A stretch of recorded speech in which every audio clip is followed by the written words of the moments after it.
Hello, my beautiful people. It is another vloggoween episode, and we're going to get right into that in just a second. But I just wanted to drop in with a quick little special note before we get into the video.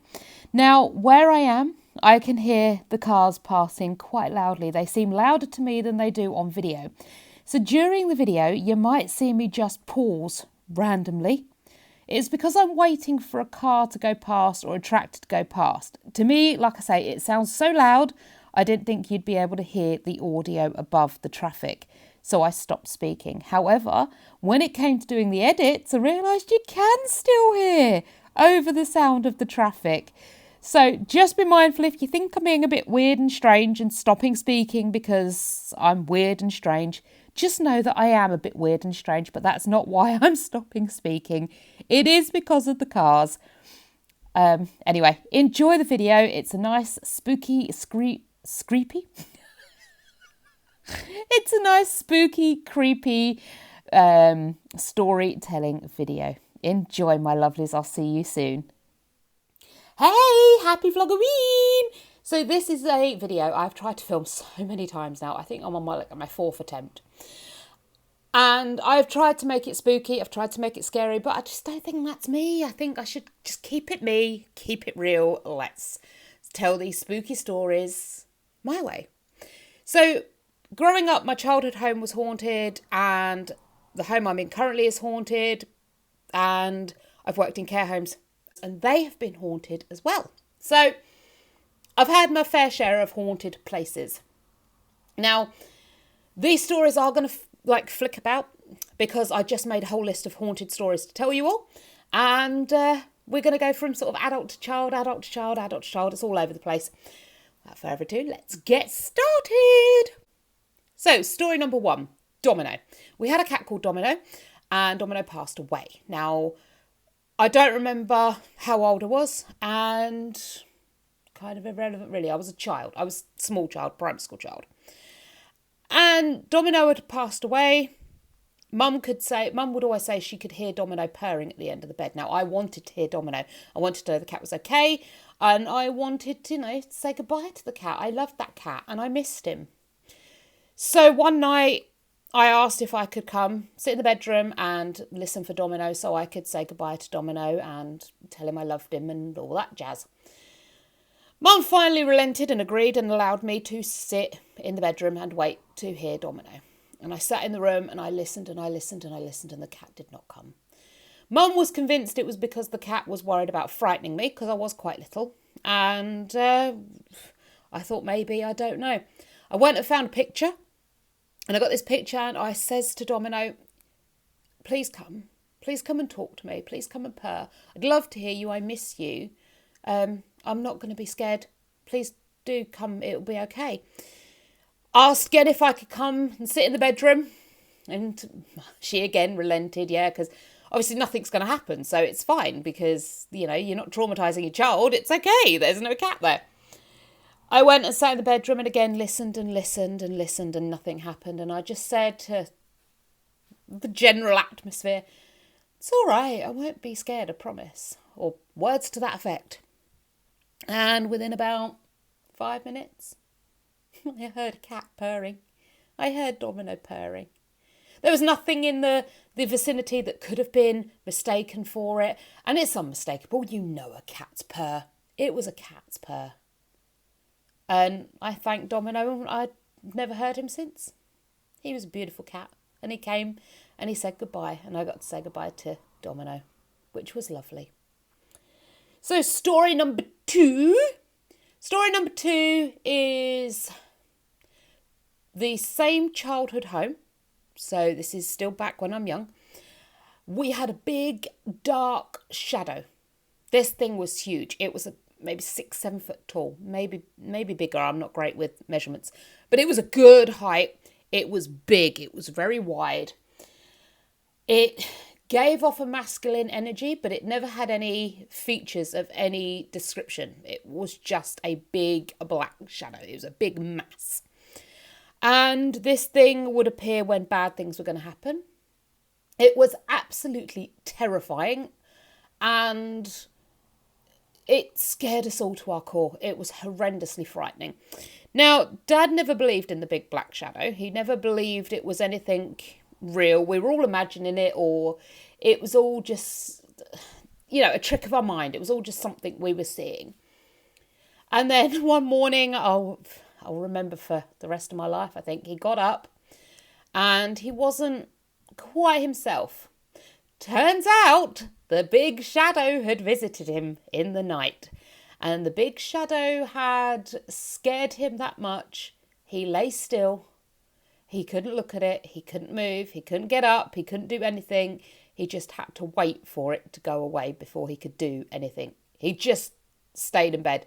I think he even said he was at one point considering pulling the duvet over his head, like a child would, to keep him safe. Because that's how scary this thing was. I have seen the shadow since. My sister's seen it since, I know that much. I was at work once and we had a stairwell. So we had CCTV and you could see the monitors in the reception area where I was that showed you like the cameras. And there was a stairwell.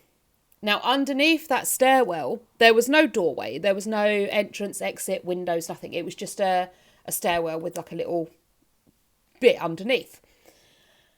And the wall opposite the stairwell, there was a big black shadow just like pulsing on the wall. It'd grow and then it'd shrink back down, and it'd grow and it would shrink back down, and it'd grow over, and I just kept going. Now, I was on my own in the building, and I had to wait for night shift to come and relieve me. So it was about 8-9 o'clock and it was dark outside because it's the winter. It was terrifying. But yes, the big black shadow was awfully, awfully, awfully scary. Thankfully, I don't see it a lot because, like I say, it only appears when really bad things are about to happen. So I don't really ever want to see it again. And it is truly, truly scary. You can feel the menacing presence of it. It's just so scary. Story number 3. Again in the same house. So like I say, my childhood home was very, very haunted. We used to have a man that walked up and down the stairs. Now, Mum, don't know where that's come from. Mum used to call him Pepe. And he was kind of a very slender gentleman. And I say gentleman because he was a gentleman. He looked very gentlemanly. He had like a waistcoat, a white shirt. He was very gentlemanly. And he just used to walk up and down the stairs. That's all he did. Occasionally, if something good was happening, like Christmases, birthdays or whatever, he would stand in like the hallway at the bottom of the stairs and he'd look into the living room and sort of just watch. Only for a little while, and then he'd gone again. I don't know how long he was about for. He wasn't a long-standing resident of the home. But all of a sudden this white shadow appeared at the door. And it kind of gave you feminine vibes. It was like a lady in like a bridal outfit, a bridal gown. And she appeared at the front door because we had a full glass front door, or at least a half glass front door. You could see through part of it anyway.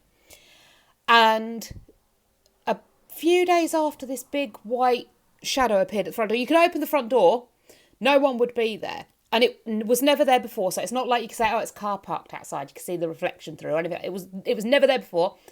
Suddenly appeared, maybe there for a week. And one day we noticed that the big white mass was at the front door again. Oh, well, carry on your life. And then Pepe came down the stairs. He went to the front door. And both, whatever they were, entities, spirits, both shadows, they disappeared. They were gone. I suspect Pepe's wife had come to collect him. And they went off happy. We never saw them again. Okay, story number 4. So this one it's been with me a while. It's been with me in multiple homes and settings. When Del and I first met, just before I met Del, I started seeing a little boy. Now, the little boy was 3, maybe 4, very, very little. And he had beautiful blonde, short, curly hair. And he wore this little blue kind of denim jacket. I don't know if it was actually denim, but that's kind of what it looked like. And he used to peek his little head around the corner of counters, doors, and I saw him multiple places, at work, at home, he at friends' places. He'd just stick his little head round the door, oh, and disappear. Not threatening, not scary, just there he was. Ah, cool. Then I met Del, and I would notice this little boy was around a lot more, and he was looking for Del. He'd stick his head round the door and he'd keep doing it. And then I noticed when Dale was there, he'd poke his head round the door, see Dale was there, wouldn't come back for the rest of the day. And it felt like he was waiting for him to come home from wherever he was. And in the end, I started saying to him, like, he'll be home in an hour. And you wouldn't see the little boy for ages. And literally about the turn of the hour, when you'd said, that's it, his little head had started peeking around the door again. Is he home yet? Is he home yet? As soon as he saw he was home, done, gone. Daddy was home and it was fine. It was all over. And he was quite happy. Over the years, he has grown up, which I didn't think ghosts could. But hey, this one has. He looks different. He now has very short black hair. I say very short, not like buzz cut short. Kind of longer short, but it's still very short hair. He's probably 8 to 10 now, somewhere in that region. He's quite a bit taller because obviously he was about 4 and now he's a lot older. He doesn't look for Del anymore. He kind of just trusts that Del's there, but he's always just popping his little head round the corner and he disappears. He normally appears when good things are going to happen. And he's very sweet, non-threatening, non-scary, nothing. He did get me once, the little person. I was ironing and I was very aware of him sort of poking his head round like the corner of the unit and the corner of the door. Like I say, very normal. You just see him and it's like, okay, cool. And then he got very close to the ironing board and came very close to my face. Like, what? And it actually made me like, oh, and startle. He right in my face. I was like, you can't do that. That's not good. That's scary. Don't do that again. And he hasn't. He just keeps sticking his head round the door. All sweet and cute. Okay, so your next story is a care home related story. Now, obviously, I can't give you the name of residents. I am not even going to give you the name of the care home or whether I was an adult or a child at the point these stories happened, because obviously I don't want to break any GDPR guidelines. So I'm literally not going to give you anything that could possibly even maybe result in a violation. So just bear that in mind. So this could be when I was younger helping out. Could be when I was older working, because I covered many shifts. We did late evening, early mornings. I didn't really do a night shift, but we were there quite late, till maybe like 11, half 11 when I was a kid. And we used to come in really early, at like 3, 4 o'clock in the morning some mornings. So, you know. Okay. So this one, like I say, is from a care home. There was 2 corridors that used to join. Obviously at a corner. Now, if you walked down, we're going to say, so you've got corridor A runs this way, and then corridor B runs that way. So corridor B runs left to right, and corridor A runs front to back. Okay? Now, if you walk down corridor A, front to back, and then turned left and walked that way, no problem. No problem. Absolutely fine. If you walk down corridor B and was going left to right and then walk down corridor A back to front, as soon as you turned that corner, you would hear someone say your name. Now, none of the residents really knew the names of people. Some they would, but even if they knew your names, most of the time they would shout for nurse. Nurse, because obviously you wear a nurse's uniform. Even as kids, we used to have these cute little tabardie things that we would wear, so we would fit in and not get our clothes mucky when we were helping out and things like that. So you would always hear nurse, nurse. That's all they'd call for, nurse. So, but also if the way the doors were angled, walking left to right, back to front, they wouldn't have been able to see you through their doors because of the way the doors opened. But walking front to back and right to left, they would have been able to see you, which would have been the way, if they knew your name, they would have shouted your name. But this wasn't residents shouting your name. This was the weirdest thing. You could feel it. You could feel that whatever it was saying your name. Now, I wasn't the only one who experienced this. I did speak to a number of other people and they all experienced the same thing. They all heard their name. So it couldn't be like you were walking. It was a concrete floor anyway. But it wasn't like you could have been stepping on a floorboard and hearing Sandra, Catherine, or Raquel as you walked round the corner. Because some people would be like, Tim, Elsafina, you know. How many steps are you going to get in with Elsafina? You'd have to do a little jig in the corner, wouldn't you? Elsafina. It just wouldn't work. And what's Tim? I mean, is he hopping round the building?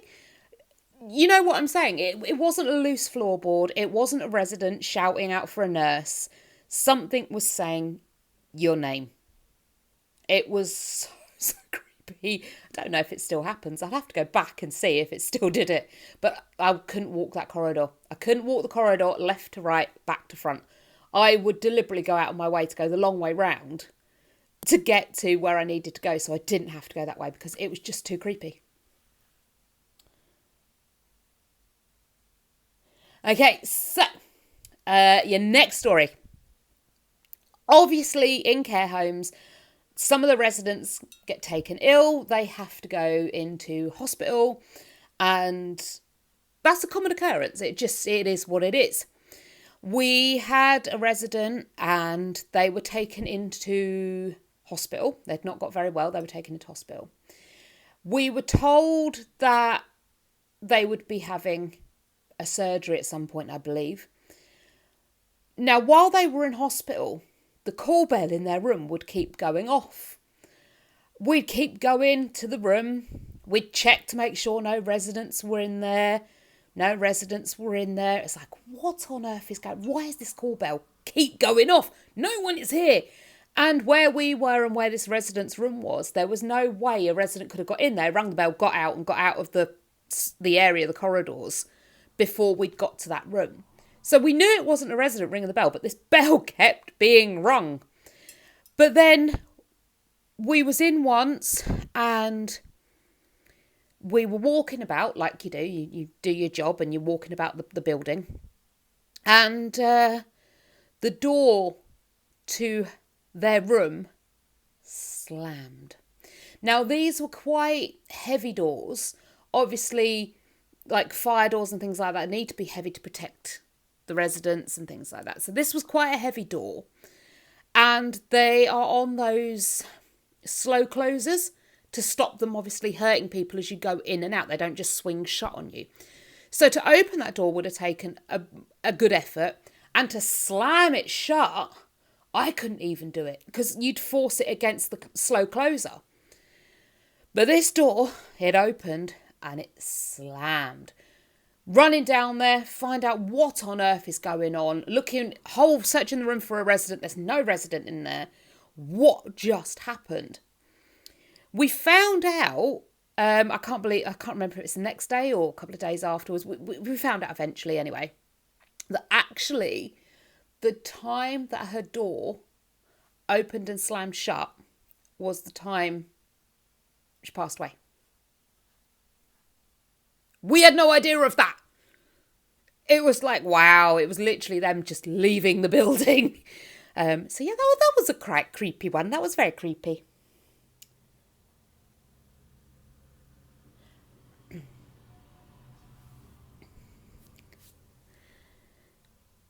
Okay, so we had a resident, and around the care homes, there's a lot of mobility aids, aren't there? There's the walking frames, there's canes. You know the story. There's lots of mobility aids. In this particular care home, there were like little handrails dotted about the place so that residents could use handrails if they needed to steady themselves as they walked. And we had one resident who obviously didn't quite walk well, couldn't pick up their feet. And they would shuffle their feet along the floor and then shuffle their hand down the railing and then shuffle their feet. And you always knew this resident was coming because you would hear shuffle, shuffle, slide down the handrail, shuffle, shuffle, slide down the handrail. And you'd sort of shout their name and you'd be like, oh, hello. And sometimes they'd be like, hello back. And sometimes they'd just sort of ignore you and shuffle past. Whether they ignored you or weren't hearing you, I don't know. But either way, sometimes you'd get a hello back and sometimes you wouldn't. But they passed away, and a little while afterwards, sitting in the care home, and I was in like the family day room area and heard shuffle, shuffle, slide, shuffle, shuffle, slide. Now this was quite late at night. There was no other residents up. There was very few staff, because obviously once you start switching to sort of evening, nighttime staff, you go on a very reduced crew. So there was no one out there that would have been making that noise. We knew where the staff were. We knew where the residents were. No one was out there. And we heard shuffle, shuffle, slide. Shuffle, shuffle, slide. Their exact noise this resident used to make. So I just sort of said to the person, the ether, whatever you want to call them, it's not time to be walking around now. You need to go to bed. You need to go and get your rest. And shuffle, shuffle, slide. Stop. No more. Not a peep. So even if it had have been a resident I'd mistaken for the old resident that had passed, you would have heard them keep shuffle, shuffle, sliding down the corridor. You don't go from shuffle, shuffle, sliding to suddenly I can walk and pick up my feet and all that. We did stick our heads around the door to have a look, just in case, because obviously I don't want anyone falling down or anything like that. So we did stick our heads around the door and we all had a look and we were like, yeah, there's definitely no one there, that's fine. That creeped us out a little bit, I must admit. I'm glad when I got to go home after that one.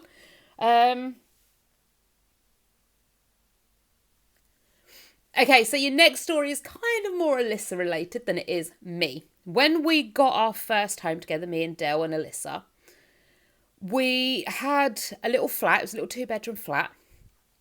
Big corridor down the middle, kitchen at the end, opposite the front door, and then the rooms off either side of it. Now, Alyssa used to talk to a man and lady.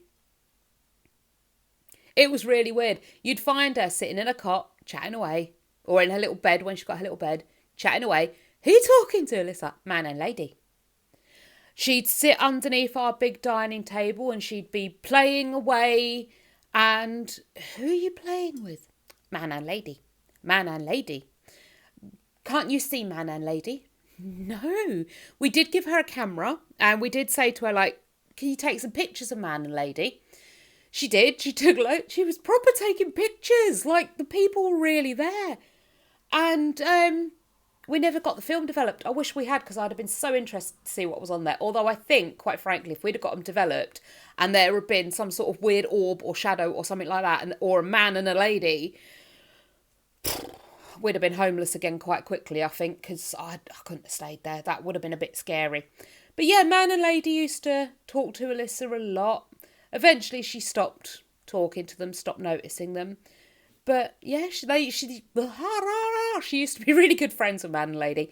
Whether they were imaginary friends or not, I don't know. I don't think so, because surely imaginary friends would be more playful, more in your age range and things like that. But man and lady used to just talk to her and sometimes they'd play with her. But yeah, that was a more Alyssa-esque one.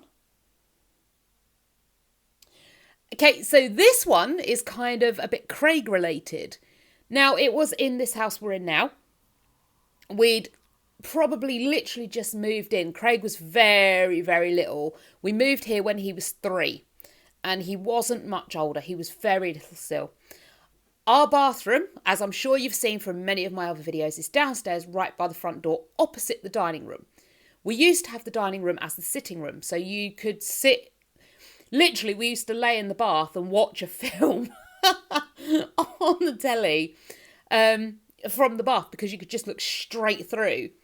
So I've run myself a bath and I've got my towels and all that and I'm heading off to the bathroom to go have my bath. And Craig sort of walked along with me and he stopped at the door and he's gone, no, you can't have a bath, Mummy. Why can't Mummy have the bath? And he points at the wall opposite him. So you've got the bath like that way, running left to right. And behind it is just a blank wall. There's no window on it. There's no pictures on it. It's just a blank wall. And he points at the blank wall and he said, that's the man's bath. Okay, no, that's fine. I can smell for a few more days. I am not doing that. So he saw a man in the bathroom. Yeah. But this house, we have been told, the resident before us, they were an elderly couple, and as he was being taken out of the home, he passed over. I think he wasn't well anyway. I think he was on end of life. I'm not entirely sure. But either way, as he was being taken out by the paramedics, he passed over. Did he see the old resident of this house? I really don't know. But if he did, that's kind of all right because apparently he was quite a nice old man, and wouldn't have harmed a fly. So maybe it was, maybe it wasn't. We will never know. All right, so this one is a little bit Del related. He actually reminded me of this one. Del doesn't believe in ghosts. Not at all. He's very much unimpressed with the whole thing.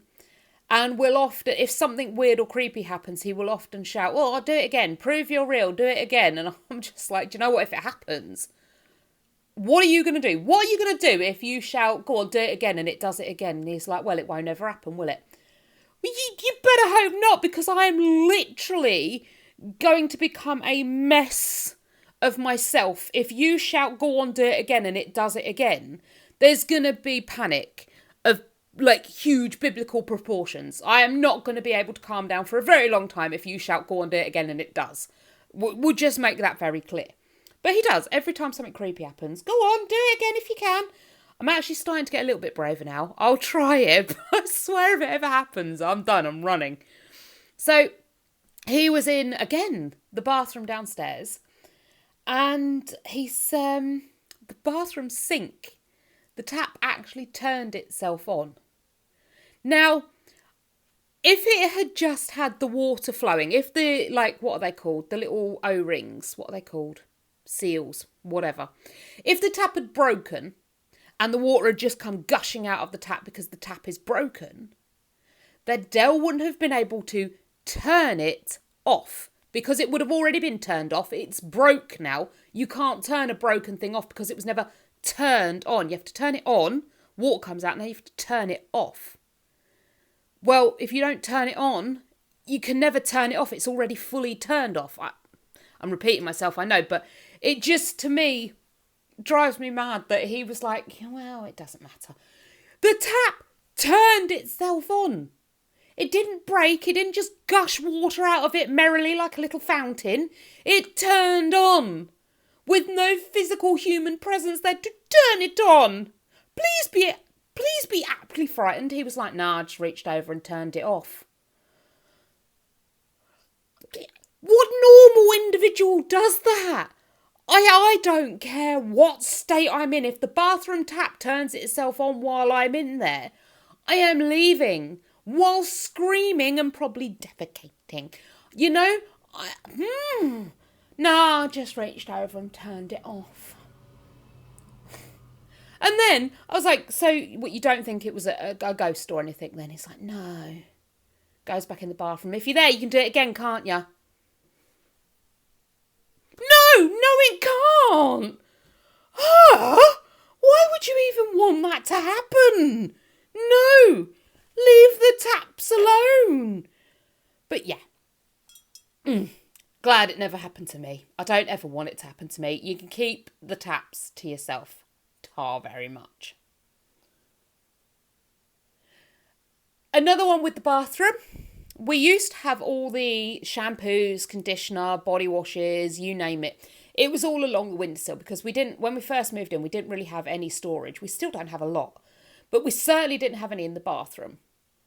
We were sitting one night in the living room and all of a sudden there's this almighty crash from the bathroom, like huge. We've both leapt up out of our seats, running into the bathroom to find out what on earth has gone on, thinking the cat, the dog. I don't even think we had cats then.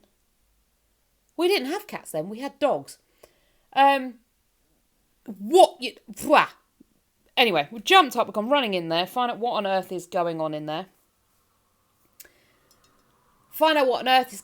And it turns out that everything from the bathroom windowsill has been slung into the bath. Now, one or two bottles haven't just toppled over and taken a few others with them and they've just fallen into the bathtub. No. If you've seen my videos, you've seen how my bathroom's set out. We've got the toilet, we've got the sink, we've got the bath. And the windowsill runs from the bath all the way across to the toilet. All of the products had been swiped from the toilet end all the way along to the bath end and thrown right to the back of the bath up by where the shower is now. That is not just one or two bottles falling into the bath because they've got stacked a little bit wobbly. That was a deliberate act of whoosh. It's never happened again, thankfully, and I'd be absolutely devastated if it happened while I was here on my own. In fact, I wouldn't be here on my own for very long. Can you tell I'm a bit of a wimp? So, yeah, that was so baffling. How on earth did that happen? I'd have got it if, like, one or two bottles had fallen off, even on the floor. It happens, you know. If we'd had a cat and the cat had knocked something off, could have got that. But how does a whole windowsill, from one end to the other, throw itself up the far end of the bathroom, the far end of the bath is literally the other side of the room from where it is. It's a very small room. We never could explain it. We never could explain it. So who knows what that was. Doors slamming is your next story. So, through that wall there behind me is our neighbour's. Literally, that's where the neighbour joins us. That's where their house runs. Now, I'm not a very good sleeper. I sleep quite lightly. And, yeah, I don't sleep very well. I can sleep the whole night through some nights. But the slightest little noise and I'm like, what was that? What was that? What was that? We got messages from that neighbour when we first moved in. They're lovely. They're absolutely lovely people. But we got neighbours when we first moved in. Could you stop slamming the doors at like 2 or 3 o'clock in the morning? I'm like, sure. If we were, yeah, of course I could. Yeah, but we're not. And she's like, well, you must be because all we can hear at like 2 or 3 o'clock in the morning is doors just being slammed. And I'm like, if someone was slamming doors in my home, it would wake me up and then I would go down there like a bear with a sore head and shout at whoever was doing it because I don't want to be woken up because you can't close the door quietly. So I don't understand how I'm sleeping through it. But do you know what? I will make an extra effort to make sure that the kids aren't getting up or Dell's not getting up and slamming doors during the night. We made the extra effort. She's still saying she can hear doors slamming and I'm like, you can't. We're not slamming doors this side, I promise you. Nothing is happening this side that is causing that. We thought maybe it was the doors banging in the wind maybe, and catching a draft or something like that. So we did different things to try and stop it. Nothing was stopping it. Eventually, we took the doors off. So again, if you've seen my past videos, you know that downstairs we don't have a door to the dining room or the living room. We don't have them. The kitchen door doesn't shut. We never shut that unless I've mopped the floor and I want to stop the dogs walking on it or the cat walking on it. So that door doesn't get shut in the middle of the night. It's left open and we took the doors off. Turned out she could still hear the door slamming and I'm like, you can't hear the door slamming. We don't have doors down there anymore. They're not there. You can't be hearing what we don't have. Now, I'm not saying she's lying. I'm not saying she's lying at all. I know it sounds like it, but I'll get to why I'm not saying she's lying. She went on holiday with her husband and took her dog. So no one in that house. Nobody. Not a sausage. They went away and they asked us if we could just keep watch over the house, like neighbours do. Just keep a lookout and keep an eye and make sure everything's okay. Yeah, sure, no sweat. They go away.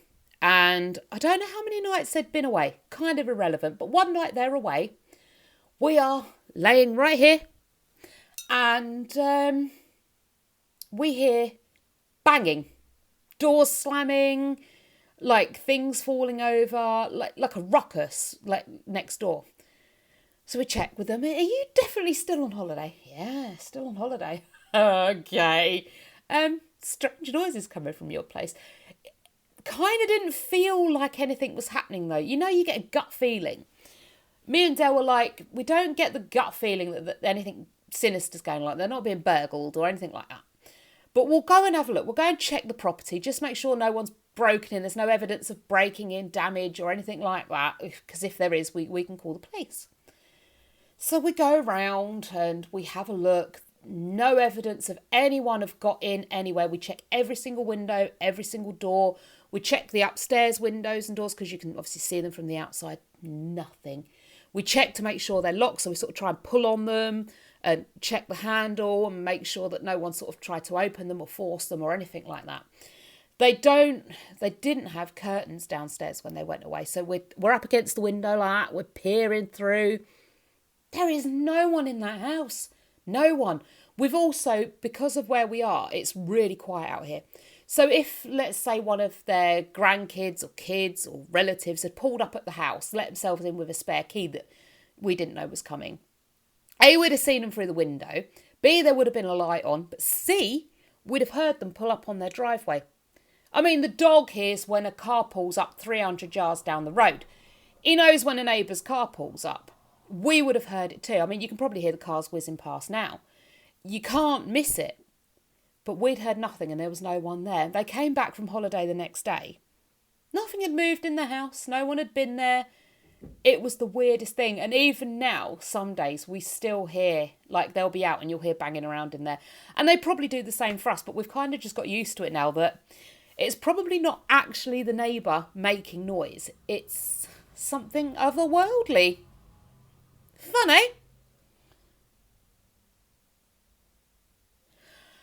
So here we have what me and Alyssa call man in the garden. There is a man that visits, he stands in the garden. Again, not a physical man, a spectral man.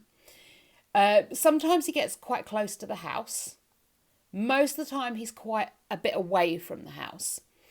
And I don't really know when he comes, like the shadow figure I mentioned earlier comes when bad things are going to happen. The little boy comes when good things are going to happen. I think man in the garden, he kind of appears when we need some sort of clarity, some sort of reassurance in a situation. But man in the garden appears quite often. And he doesn't do anything, he's just there. And then he's gone.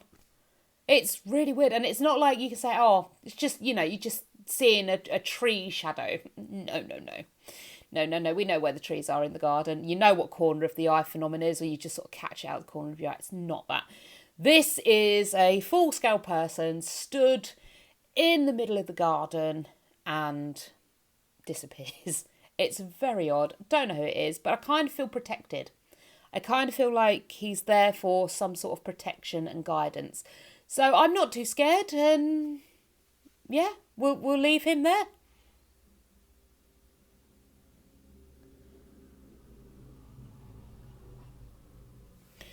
All right, so many years ago, I don't know how many years ago, it's kind of irrelevant, the kids were younger, and we were getting ready for school one morning, we were talking about the Lord's Prayer. Yeah, I just saw that whiz up there. I'm not moving, there's very little dust in here. Well, even if there is dust in here, I'm not moving around to create it, so I wonder what that was. Okay, so we'll see if it happens again.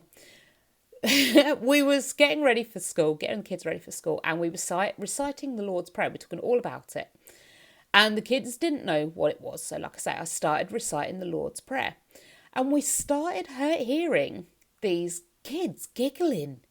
Now, at the time, we didn't have, I don't think the neighbour's little one, littlest grandchild was born then.